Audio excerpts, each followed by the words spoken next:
Six పేరుతో ప్రజలను చంద్రబాబు మోసం చేశారని ఏపీసీసీ చీఫ్ షర్మిల ఆరోపించారు. అన్ని పథకాల్లోనూ కోతలు విధిస్తున్నారని ఆగ్రహం వ్యక్తం చేశారు. అన్నదాత సుఖీభవ పథకాన్ని సగం మందికే ఇస్తామంటున్నారు. తల్లికి వందనం పథకాన్ని సగం మందికే ఇచ్చారు. సూపర్ సిక్స్ సూపర్ ఫ్లాప్ అయిందన్నారు షర్మిల. వడబోసి 47 లక్షల మంది రైతులకే ఇస్తారట. మిగతా 45 లక్షల మంది రైతులకి అన్యాయం చేస్తున్నారు చంద్రబాబు. ఇది అన్యాయం కాకపోతే ఏమంటారు? మీరు ఏదైనా హామీ ఇస్తే మేనిఫెస్టోలో చెప్పినా లేక సూపర్ 6 లో చెప్పినా మీరు అధికారంలోకి వచ్చిన వెంటనే అన్ని అమలు చేస్తారని ప్రజలు అనుకోని మీకు ఓట్లేస్తారు. కానీ ఇప్పటికి 1 సంవత్సరం గడిచేపోయింది. అన్నదాత సుఖీభవ ఎవరికీ ఇవ్వలేదు. ఇక ముందు ఇచ్చే వాళ్ళకు కూడా సగం మంది రైతులకే ఇస్తారట. ఇది ఎక్కడి అన్యాయం అని అడుగుతున్నాం.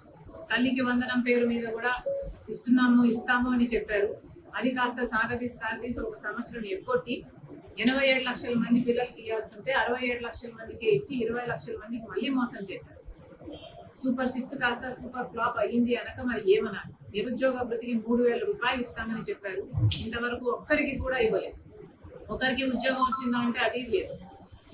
మహాశక్తి నెలకు 1500 ప్రతి మహిళకు ఇస్తామన్నారు. ఇది చాలా హెవీ బడ్జెట్ స్కీమ్. అంటే సంవత్సరానికి 18,000 రూపాయలు ఇవ్వాల్సి ఉంది.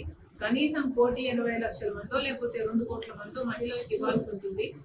ఒక్కరికి కూడా అసలు మాట్లాడటమే లేదు. ఇప్పుడైతే P4 లింక్ పెడుతున్నారు చంద్రబాబు. ఎన్నికల మీద తిరిగినప్పుడు సూపర్ 6 లో P4 లింక్ పెడతామని మహాశక్తి పథకాన్ని ఎక్కడా చెప్పలేదు చంద్రబాబు.